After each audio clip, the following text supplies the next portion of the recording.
इस एग्जाम्पल में हमें एक यूनिफॉर्मली चार्ज रिंग दिया गया है। An uniformly charge ring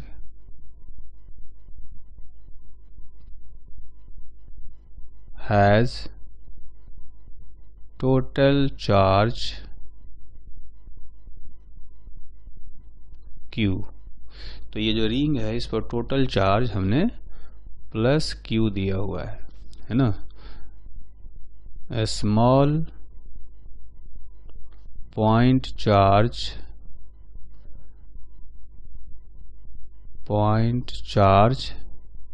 minus Q is placed at the center of ring if this point charge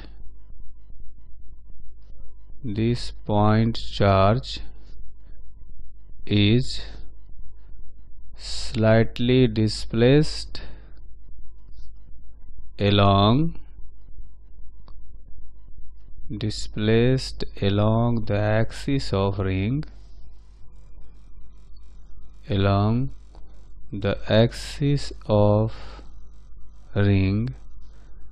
and released,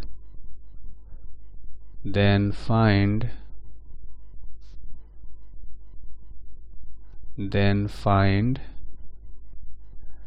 the time period of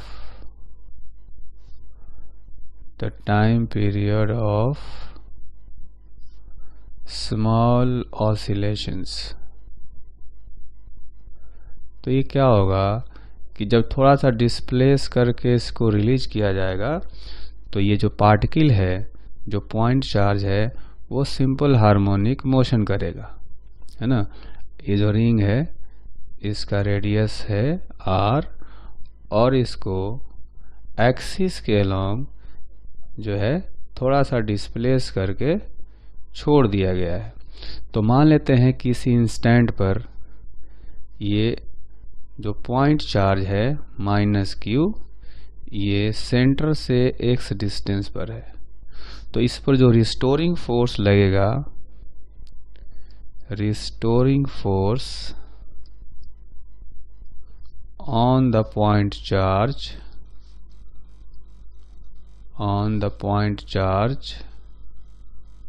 when it is at distance x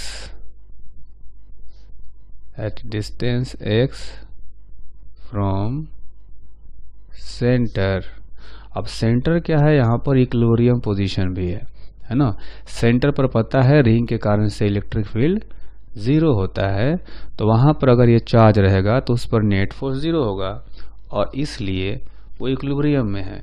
तो ये कहा जा सकता है कि जो सेंटर है वो पार्टिकल के लिए मीन पोजीशन है और मीन पोजीशन से जब x डिस्टेंस पर होगा तो इस पर फोर्स लगेगा minus Q into electric field.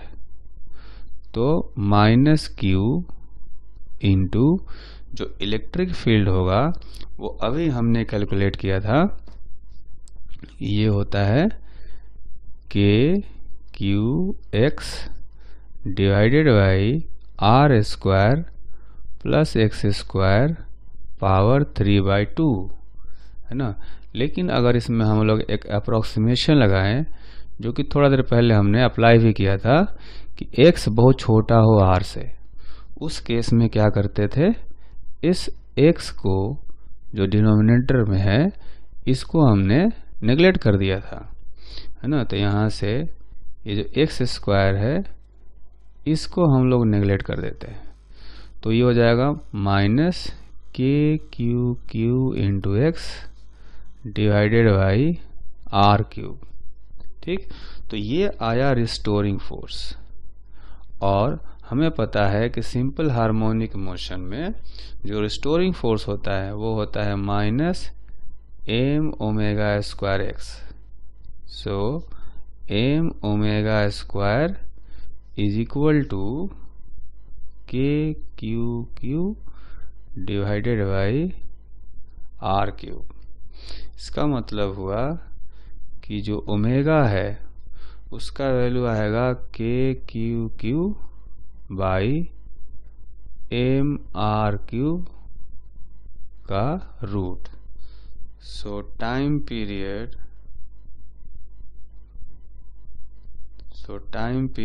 t is equal to 2 pi by omega, that means 2 pi under root m r cube divided by k q into q.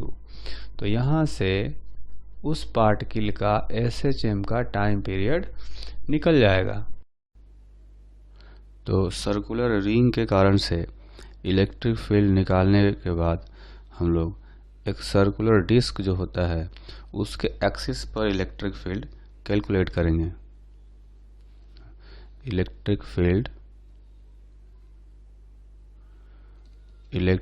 Field on the axis of uniformly charged disk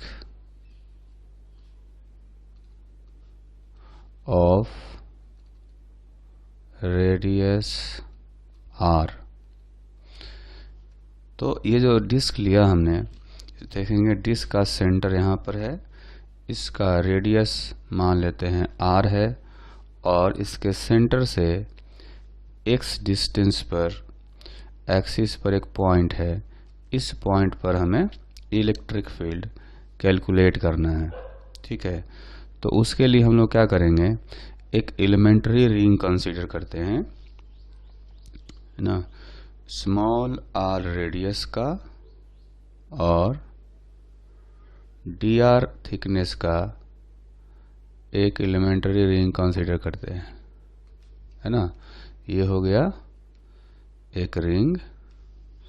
इसका थोड़ा सा हम लोग thickness बढ़ा देते हैं. तो ये जो हम लोग एलिमेंट्री रिंग ले रहे हैं इसका रेडियस है स्मॉल r और इसका थिकनेस है dr. ठीक, तो इसका जो रेडियस है हम लोग ऐसे दिखा देते हैं यहाँ पर, इसका रेडियस स्मॉल r और इसका थिकनेस dr. तो इस रिंग के कारण से यहाँ पर इस पॉइंट पर जो इलेक्ट्रिक फील्ड होगा वो एक्सिस के अलोंग आएगा, क्योंकि हमने एक रिंग के कारण से जो इलेक्ट्रिक फील्ड कैलकुलेट किया था अभी, वो भी एक्सिस के अलोंग आता था. तो जो एलिमेंट्री रिंग है इस पर सबसे पहले हम लोग क्या करेंगे, चार्ज निकालेंगे. इस एलिमेंट्री रिंग पर जो चार्ज आएगा वो हो जाएगा सरफेस चार्ज डेंसिटी, है ना. अगर डिस्क यूनिफॉर्मली चार्ज है तो उसका जो सरफेस चार्ज डेंसिटी है सिग्मा, वो कांस्टेंट रहेगा, हर जगह बराबर रहेगा, है ना. तो ये जो एलिमेंट्री रिंग है अगर उसको स्ट्रेट करके देखें तो उसका जो टोटल लेंथ है वो हो जाएगा 2 पाई r और इसका थिकनेस है dr. ठीक, तो ये जो एलिमेंट्री रिंग है इस पर चार्ज निकालने के लिए हमें पहले पता करना पड़ेगा कि उसका एरिया कितना है ना. तो एरिया आएगा, ये देखेंगे अगर सीधा किया जाए इस रिंग को तो एक स्ट्रेट रॉड जैसा दिख रहा है, एक स्ट्रिप जैसा दिख रहा है. तो इसका लेंथ है 2 पाई r और थिकनेस है dr. तो इसका एरिया हो जाएगा 2 पाई r इंटू dr और सरफेस चार्ज डेंसिटी है सिग्मा. तो सिग्मा को उस रिंग का एरिया से मल्टीप्लाई कर देंगे तो उस पर चार्ज आ जाएगा. ये ध्यान रखना है कि हमें चार्ज जो रिंग का जो सरफेस है, ये जो इसका जो एज है, किनारा है, उसी पर हमें चार्ज निकालना है, अंदर नहीं निकालना है. तो ये इस पर चार्ज हो गया dq और इसके कारण से यहाँ पर इस पॉइंट पर जो फील्ड आएगा उस फील्ड को हम लोग लिख सकते हैं, जो फॉर्मूला अभी डिराइव किया था, k d q into x divided by r square plus x square power 3/2 है ना। तो इसको हम लोग यहाँ पर अगर इसको इंटीग्रेट कर दिया जाए, नेट इलेक्ट्रिक फील्ड निकालना हो पूरे डिस्क के कारण से, तो ऐसे एलिमेंट्री रिंग हम लोग खूब सारे लेंगे जिनका रेडियस 0 से कैपिटल आर तक वेरी करेगा, है ना। तो और उसको इंटीग्रेशन कर देंगे सबके कारण से इलेक्ट्रिक फील्ड निकाल करके, तो टोटल इलेक्ट्रिक फील्ड आ जाएगा। तो इसमें हम लोग डी क्यू का वैल्यू सब्स्टिट्यूट करते हैं यहाँ से, वो हो जाएगा sigma 2 pi r into d r ना, रेट के हो गया, फिर डी क्यू हो गया, फिर x divided by r square plus x square power 3/2। ठीक है, तो इसमें आप देखेंगे कि जो इस रिंग का रेडियस है स्मॉल आर, वो वेरी कर रहा है, बाकी सब चीज़ कांस्टेंट है। तो इसको स्मॉल आर का जो वैल्यू है वो 0 से कैपिटल आर तक जाना चाहिए। हम लोग यहाँ तक इसको इंटीग्रेशन करेंगे, तो इसमें से जो कांस्टेंट टर्म है उनको बाहर कर देते हैं, के sigma 2 pi into x divided by, नीचे वाला टर्म में कोई कांस्टेंट, वैसे एक्स कांस्टेंट है लेकिन साथ में एक वेरिएबल है तो इसको अंदर ही रखेंगे। तो ये आएगा आर डी आर न्यूमरेटर में, और नीचे हो जाएगा r square plus x square power 3/2। ठीक, लिमिट रखेंगे आर का, स्मॉल आर का 0 से कैपिटल आर। ठीक, तो अब हमें क्या करना पड़ेगा, इसमें मेथड ऑफ सब्स्टिट्यूशन लगाना पड़ेगा ना। तो बाय मेथड ऑफ सब्स्टिट्यूशन हम लोग क्या करेंगे कि r square plus x square जो है इसको मान लेते हैं कि ये यू स्क्वायर है। ठीक, तो इनको अगर डिफरेंशिएट करें 2r dr plus 0 is equal to 2u du, है ना। इसका मतलब हुआ कि r dr is equal to u du। तो ये वैल्यू वहाँ पर हम लोग सब्स्टिट्यूट करते हैं, तो नेट इलेक्ट्रिक फील्ड जो आएगा के सिग्मा 2 पाई एक्स इंटू, यहाँ पर देखेंगे आर डी आर के जगह पर हम लोग रखेंगे U D you divided by, इसकी जगह पर यू स्क्वायर रखने से क्या होगा कि यू स्क्वायर पावर 3/2 है ना, तो ये हो जाएगा यू क्यूब। ठीक, अब हमें लिमिट को चेंज करना पड़ेगा, तो लिमिट को हम लोग क्या करेंगे, अब आर का लिमिट जो था पहले आर के लिमिट दिए गए थे, अब हमें u का लिमिट रखना पड़ेगा क्योंकि u अब क्वांटिटी है, वेरिएबल क्वांटिटी है अभी। तो वो दोनों के बीच में यहाँ पर एक रिलेशन है, इस रिलेशन से लिमिट हम लोग चेंज कर सकते हैं। तो कैसे चेंज करेंगे, आप देखेंगे कि लोअर लिमिट r का 0 था, तो r का लोअर लिमिट 0 रखने से u का वैल्यू x आ जाएगा, है ना। तो लिमिट रखेंगे यहाँ पर x, फिर r का जो अपर वैल्यू था, अपर लिमिट था, वो था कैपिटल R।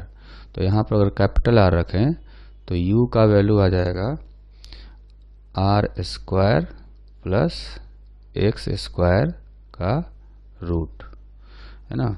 अब इसको इंटीग्रेट कर सकते हैं, k का वैल्यू रखेंगे हम लोग 1/4 pi epsilon naught into sigma 2 पाई एक्स इंटू, ये हो गया du/u स्क्वायर, और इसका इंटीग्रेशन आएगा -1/u, और लिमिट जो है यहाँ से हम रखेंगे x2 under root r square plus x square. ठीक, तो इसमें से ये जो फाइनली आएगा इधर, ये हो जाएगा sigma by 2 epsilon not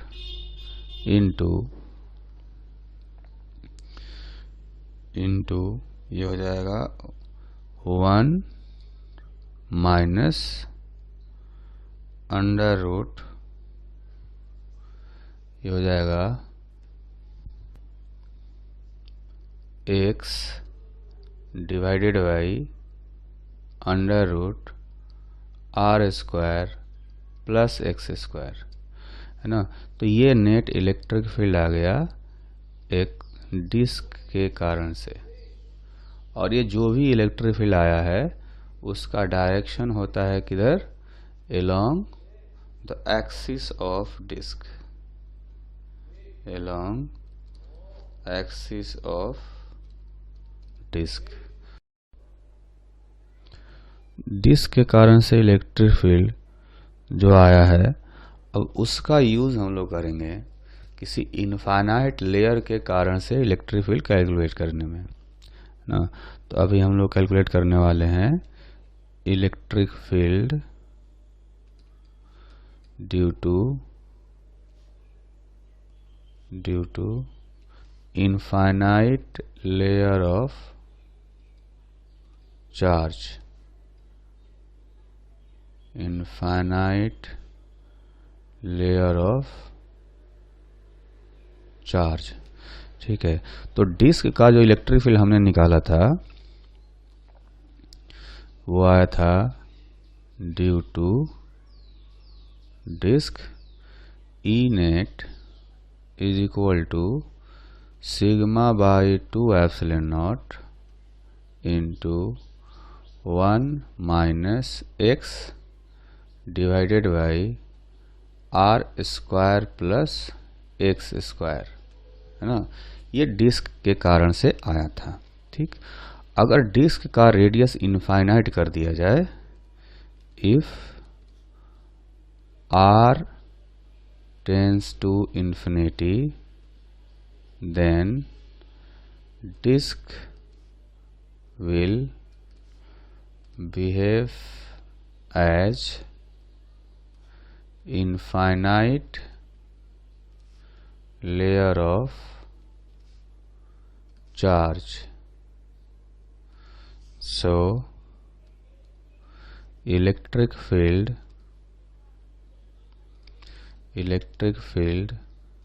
due to infinite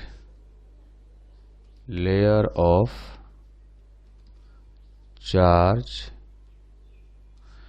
is equal to, अब ये जो डिस्क वाला जो फॉर्मूला है उसमें हम लोग क्या करेंगे कि जो रेडियस है उसको इन्फिनिटी कर देंगे, है ना। अगर इस रेडियस को इन्फिनिटी कर देंगे तो ये पूरा टर्म जो है, इसको हम रेडियस को इन्फिनिटी रखेंगे तो ये जो पूरा टर्म है ये हो जाएगा 0, है ना। तो बचेगा अपने पास sigma divided by 2 epsilon naught, इतना जो है एक्सप्रेशन आएगा। तो कह सकते हैं कि अगर कोई इनफाइनाइट लेयर हो, चूंकि इन्फिनिटी का कोई शेप नहीं होता, है ना, इसलिए इसको हम लोग सर्कुलर दिखा सकते हैं, रेक्टेंगुलर दिखा सकते हैं, हेक्सागोनल भी दिखा सकते हैं, है ना। तो ऐसा मान लें कि अपना जो इनफाइनाइट लेयर है उस लेयर का जो शेप है ये कुछ इस तरीके का है ना। तो अगर इस इनफाइनाइट लेयर के कारण से जिस पर चार्ज डेंसिटी है सिग्मा, अब यहाँ से इधर आगे x डिस्टेंस पर जब इलेक्ट्रिक फील्ड निकालना होगा तो ये आएगा सिग्मा बाई 2 एप्सिलॉन नॉट। अब देखेंगे कि इसमें x फैक्टर ही नहीं आ रहा, तो कहा जा सकता है कि ये जो भी आएगा ये कांस्टेंट होगा इलेक्ट्रिक फील्ड, है ना। अच्छा, अब एक तो ये हो गया, और होना चाहिए किधर, ये जो प्लेन है इसका जो डायरेक्शन होगा इलेक्ट्रिक फील्ड का वो इस लेयर के प्लेन के परपेंडिकुलर होना चाहिए, है ना। अगर ये जो लाइन हमने डॉटेड लाइन ड्रॉ किया, अगर ये प्लेन में है तो ये जो x है वो परपेंडिकुलर होगा, तो ये इसका डायरेक्शन होगा इलेक्ट्रिक फील्ड का in a direction perpendicular to plane of layer of charge. ठीक है। अच्छा, अब हम ऐसा कर सकते हैं कि जो ये इनफाइनाइट लेयर है इसके कारण तो हमने कैलकुलेट कर लिया। अगर ऐसा हो कि कोई कंडक्टिंग प्लेट हो या नॉन कंडक्टिंग प्लेट हो तो उसके कारण से इलेक्ट्रिक फील्ड कितना आएगा, ये जानने के लिए सबसे पहले हम लोग जानेंगे कि कंडक्टर और नॉन कंडक्टर क्या होते हैं। तो जो मटेरियल होता है उसको दो पार्ट में हम लोग डिवाइड करते हैं अभी, है ना। एक तो कंडक्टर होता है और दूसरा नॉन कंडक्टर होता है। वैसे एक तीसरा भी होता है सेमी कंडक्टर, जिसको कि हम लोग बाद में पढ़ेंगे। अभी इस चैप्टर में हमें सिर्फ दो ही तरह के मटेरियल की ज़रूरत है। उनमें से एक है कंडक्टर और दूसरा होता है नॉन कंडक्टर, या इसी को इंसुलेटर कहा जाता है, इंसुलेटर। ठीक।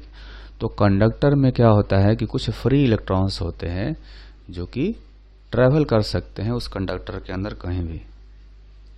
It has free electrons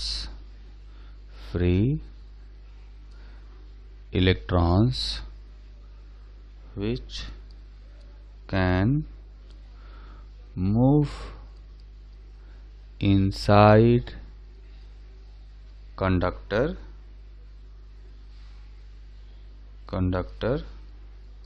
freely। ठीक। अच्छा, जो नॉन कंडक्टर होता है उसमें सारे इलेक्ट्रॉन्स बॉन्डेड होते हैं और इसलिए वो मूव नहीं कर सकते। It has bonded electrons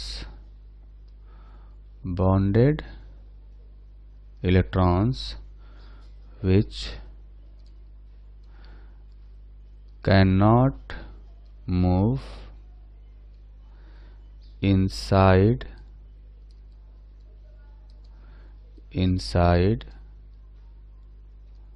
the non-conducting material या नॉन कंडक्टर। तो इससे एक कंक्लूजन ये भी निकलता है कि जो कंडक्टर है अगर उसमें फ्री इलेक्ट्रॉन्स हैं उनको कहीं भी छोड़ दिया जाए कंडक्टर के अंदर तो वो चूंकि रिपल्शन के कारण से वो दूर दूर होना चाहेंगे, दूर होकर कहाँ चले जाएंगे, सरफेस पर चले जाएंगे, क्योंकि वो ट्रैवल कर सकते हैं। जबकि नॉन कंडक्टर में सारे चार्जेज एक दूसरे को रिपेल कर रहे होंगे फिर भी वो दूर नहीं हो सकते क्योंकि वो बॉन्डेड है ना। तो इससे हम लोग एक और कंक्लूजन निकाल सकते हैं कि charges reside on outer surface of the conductor, है ना। एक तो ये कह सकते हैं और नॉन कंडक्टर के बारे में कह सकते हैं कि charges are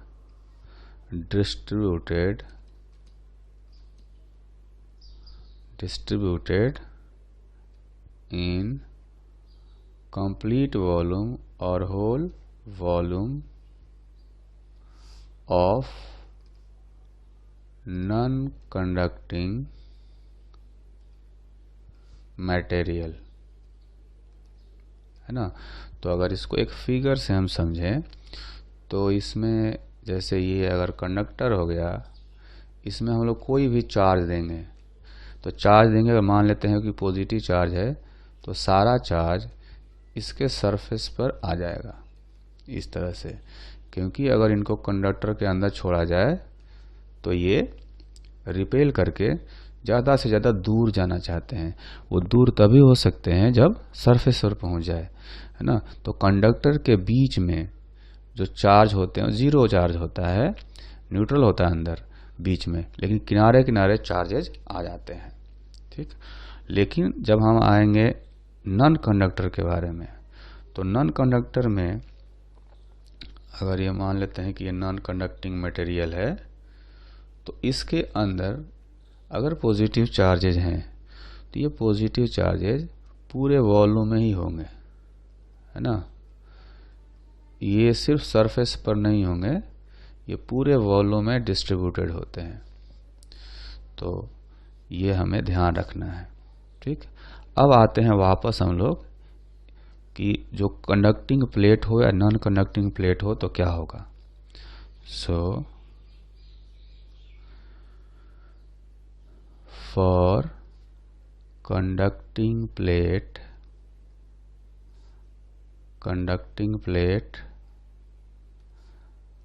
there are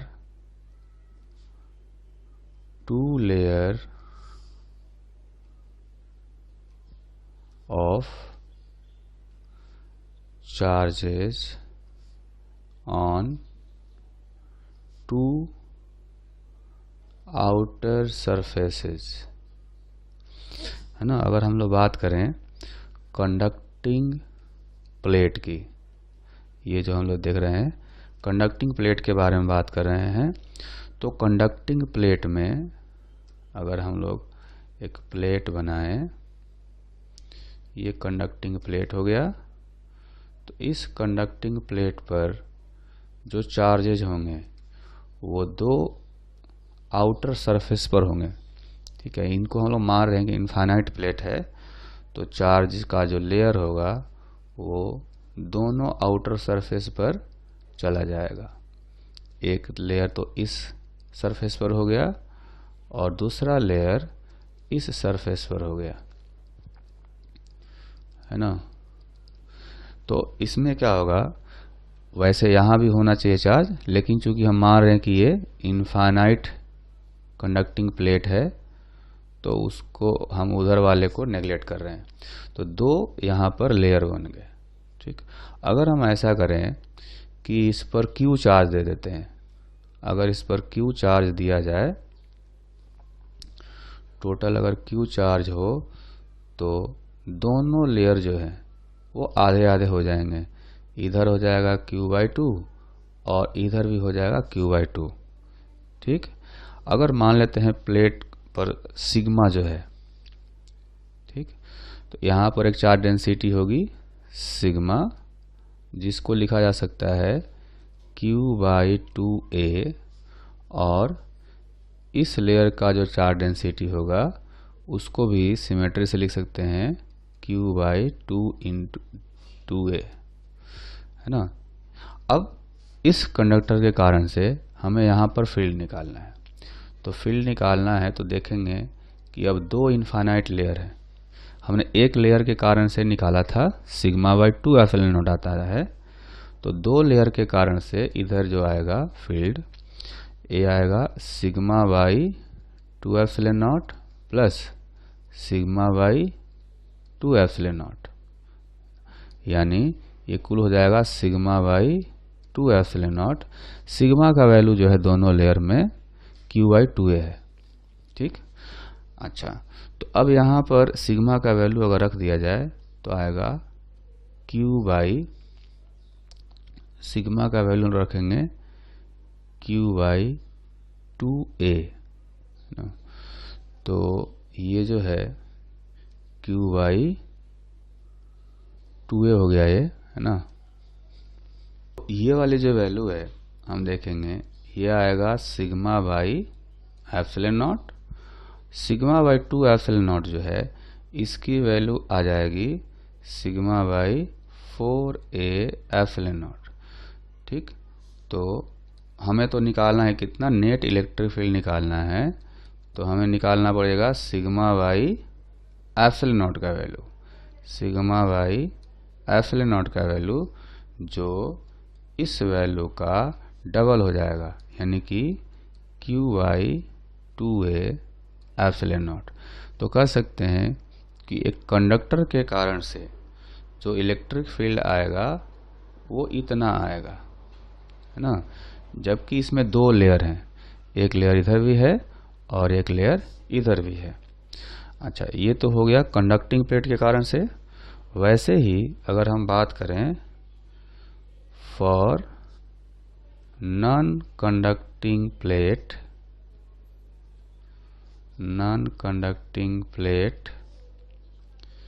there will be only one layer of charge। तो अगर कंडक्टिंग प्लेट की हम बात करेंगे तो उस पर एक ही लेयर होता है, उसमें चार्जेस पूरे वॉल्यूम में होते हैं। तो हम लोग क्या करेंगे, सिर्फ एक लेयर बनाएंगे इसमें। ये भी मान लेते हैं कि इनफाइनाइट प्लेट है। अगर इनफाइनाइट प्लेट है तो इधर भी इन्फिनिटी तक जा रहा होगा और इधर भी इन्फिनिटी तक ये जा रहा होगा। ठीक, तो इस पर जो चार्जेज होंगे, चार्जेज पूरे वॉल्यूम है, तो हम लोग क्या करेंगे, इनको एक लेयर मानेंगे ऐसा पूरा। अब एक लेयर हो गया। अगर इस पर क्यू चार्ज दिया तो इसके लिए जो चार्ज डेंसिटी है सिग्मा, वो हो जाएगा क्यू बाई ए। ठीक, तो इसके कारण से अगर हमें इधर कहीं फील्ड निकालना हो तो हम लोग लिखते हैं sigma by 2 epsilon naught. Sigma का वैल्यू अगर रख देंगे तो q by 2a epsilon naught आ गया। तो अगर इसकी वैल्यू आप देखें तो इसकी वैल्यू भी उतनी ही आई है जितना कि कंडक्टिंग प्लेट के कारण से आई थी। ये भी आया था क्यू बाई 2 एप्सिलॉन नॉट, ये भी आया था क्यू बाई 2 एप्सिलॉन नॉट। दोनों पर चार्ज हमने दिया था, इस पर भी चार्ज देखेंगे, हमने चार्ज दिया था क्यू और इस पर भी हमने चार्ज दिया है क्यू। तो दोनों पर फील्ड का वैल्यू इक्वल आया है, लेकिन जो लेयर्स हैं उसमें दो लेयर्स थे कंडक्टिंग प्लेट में और इसमें सिर्फ एक ही लेयर है। अब हम लोग एक एग्जाम्पल करते हैं। इस एग्जाम्पल में 3 लार्ज प्लेट दिए गए हैं। पहले वाले प्लेट पर टोटल चार्ज है Q, दूसरे वाले पर है -2Q और तीसरे वाले पर है 3Q। ठीक है, तीनों प्लेट्स आइडेंटिकल हैं, तो तीनों का एरिया जो है वो इक्वल है ना। 3 large plates having area A etch. Her plate का जो एरिया है वो A है। हमें फाइंड करना है, find electric field eight points A, B, C and D। ठीक है, तो अपने पास कुल मिलाकर के 4 पॉइंट्स हैं, जिसमें से पॉइंट A जो है वो यहाँ पर है, ये हो गया पॉइंट A। पॉइंट B यहाँ पर है, C यहाँ ले लेते हैं और D यहाँ पर।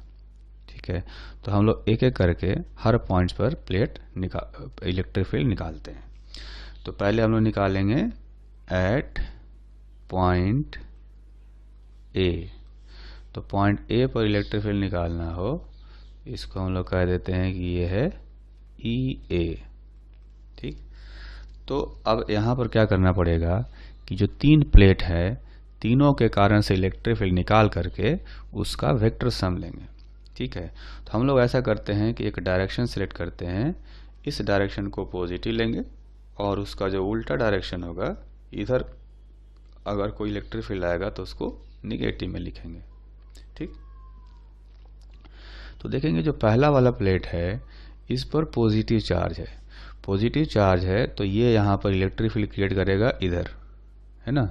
कैसे कर सकते हैं कि इधर क्रिएट करेगा, तो जैसा हमने इलेक्ट्रिक फील्ड का डेफिनेशन पढ़ा था कि किसी पॉइंट पर पॉजिटिव यूनिट चार्ज रखा जाए, है ना, तो उस पर जो फोर्स लगेगा उसी के डायरेक्शन में इलेक्ट्रिक फील्ड आता है। तो अगर पॉइंट ए पर पॉजिटिव चार्ज रखा जाए तो प्लेट ए जो है उसको रिपेल करेगा लेफ्टवर्ड डायरेक्शन में, और इसलिए कह सकते हैं कि पॉइंट ए पर जो इलेक्ट्रिक फील्ड होगा वो भी लेफ्टवर्ड डायरेक्शन में ही होगा। तो पॉइंट ए पर जो इलेक्ट्रिक फील्ड होगा इस पहले वाले प्लेट के कारण से वो तो होना चाहिए सिग्मा बाई 2 एप्सिलॉन नॉट होता है, और सिग्मा का वैल्यू यहाँ पर क्यू बाई ए रख देंगे तो ये 2 एप्सिलॉन नॉट होगा, है ना। तो यहाँ पर लिखेंगे Q by 2a epsilon not, और इसका जो डायरेक्शन है वो निगेटिव डायरेक्शन में है क्योंकि ये लेफ्टवर्ड डायरेक्शन में फील्ड क्रिएट कर रहा है। अब आते हैं जो दूसरा प्लेट है जिस पर चार्ज है -2q, ये निगेटिव चार्ज है, तो यहाँ पर पॉजिटिव चार्ज रखेंगे तो उसको अट्रैक्ट करेगा, यानी इस प्लेट के कारण से यहाँ जो फील्ड आएगा वो राइटवर्ड डायरेक्शन में आएगा, तो इसलिए इसको पॉजिटिव लिखेंगे।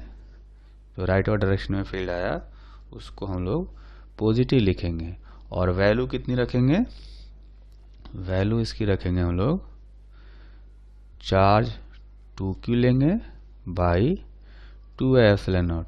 अब यहाँ पर माइनस साइन हम लोग नहीं ले रहे क्योंकि माइनस साइन के कारण से हमने इलेक्ट्रिक फील्ड का डायरेक्शन तो डिसाइड कर ही लिया, अब हमने सिर्फ मैग्नीट्यूड लिखना है, तो हम लोग सिर्फ यहाँ पर इसमें सिर्फ मैग्नीट्यूड लिख रहे हैं।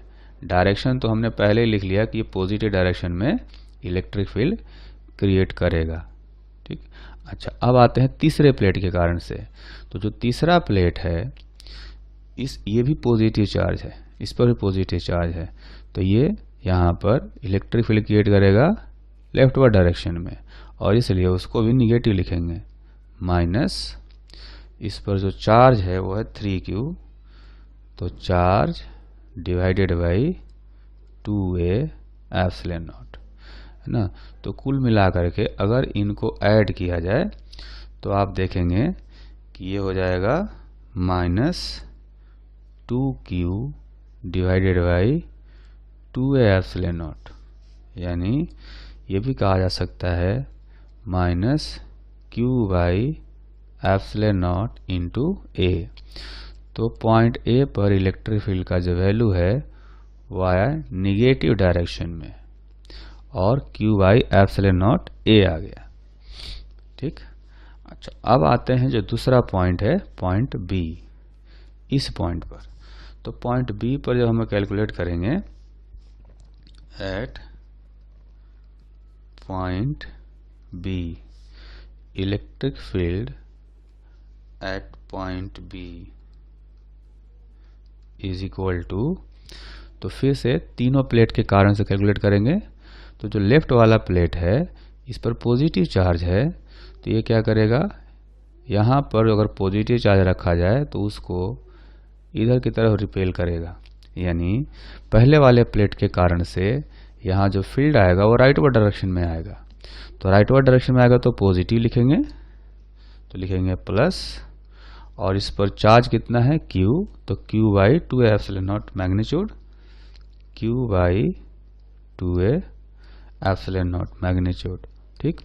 अब जो दूसरा प्लेट है जिस पर चार्ज है -2q, वो क्या करेगा, यहाँ पर पॉजिटिव चार्ज रखने से उसको अट्रैक्ट करेगा, यानी वो भी फील्ड राइटवर्ड डायरेक्शन में ही क्रिएट करेगा। तो इसका भी इलेक्ट्रिक फील्ड जो पॉजिटिव डायरेक्शन में आ गया, तो फिर से हम लोग इसमें पॉजिटिव साइन रखेंगे, और बाकी इसका जो मैग्नीट्यूड आएगा, चूंकि चार्ज 2q है, तो charge divided by 2a epsilon not, ठीक। अब आते हैं तीसरे प्लेट के कारण से। इस प्लेट के कारण से चूंकि ये पॉजिटिव चार्ज है, तो पॉइंट बी पर जो है रखे पॉजिटिव चार्ज को ये रिपेल करेगा इधर, और इसलिए तीसरे प्लेट के कारण से जो फील्ड आएगा वो लेफ्टवर्ड डायरेक्शन में आएगा। लेफ्टवर्ड डायरेक्शन मतलब कि निगेटिव डायरेक्शन जो हमने सेलेक्ट किया है। तो यहाँ पर लिख सकते हैं माइनस, और उसके बाद मैग्नीट्यूड निकालना हो तो टोटल चार्ज है 3q, तो 3q divided by 2a epsilon naught, है ना। तो ये आप देखेंगे कि कुल मिलाकर के ये 0 हो गया। तो पॉइंट बी पर इलेक्ट्रिक फील्ड हो गया 0। अब आते हैं हम लोग पॉइंट सी पर। एट पॉइंट सी, है ना, सी जो पॉइंट है यहाँ पर, इस पर देखेंगे कि जो सबसे लेफ्ट वाला प्लेट है ये वाला, ये पॉजिटिव चार्ज है। तो यहाँ पर रखे पॉजिटिव चार्ज को ये रिपेल करेगा राइटवर्ड डायरेक्शन में, यानी पहले वाले प्लेट के कारण से सी पर जो इलेक्ट्रिक फील्ड होगा वो राइटवर्ड डायरेक्शन में आएगा, यानी पॉजिटिव डायरेक्शन में आएगा। तो इसका डायरेक्शन रखेंगे पॉजिटिव, है ना। तो ई सी इज इक्वल टू प्लस, और जो चार्ज है उस पर Q by 2a epsilon not. Charge Q है इसलिए चार्ज को 2 एप्सिलॉन नॉट से डिवाइड कर देंगे, ठीक। अच्छा, अब निकालेंगे हम लोग इस निगेटिव चार्ज वाला प्लेट जो है उसके कारण से। तो ये निगेटिव चार्ज है, तो यहाँ पर रखे पॉजिटिव चार्ज को ये इधर अट्रैक्ट करेगा, यानी इसके कारण से जो फील्ड आएगा वो लेफ्टवर्ड डायरेक्शन में आना चाहिए।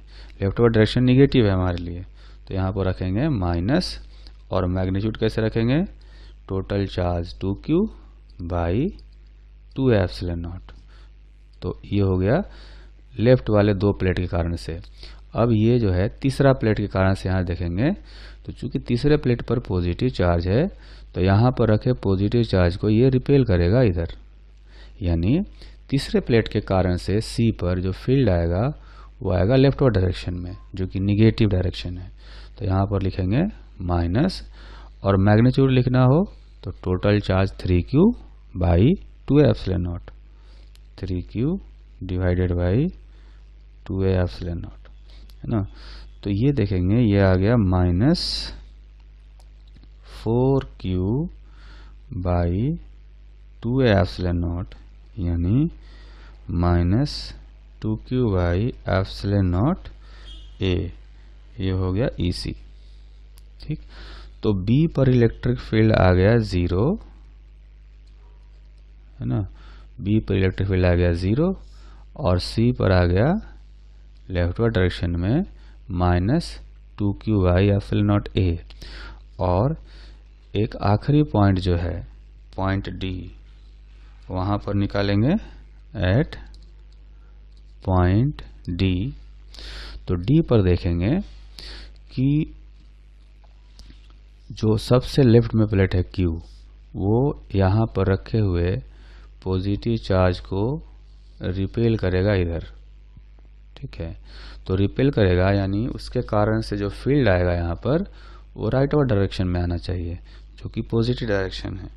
तो यहाँ पर ED कैलकुलेट करना हो तो हम लोग लिखेंगे प्लस पॉजिटिव डायरेक्शन में, और magnitude Q by 2 epsilon not.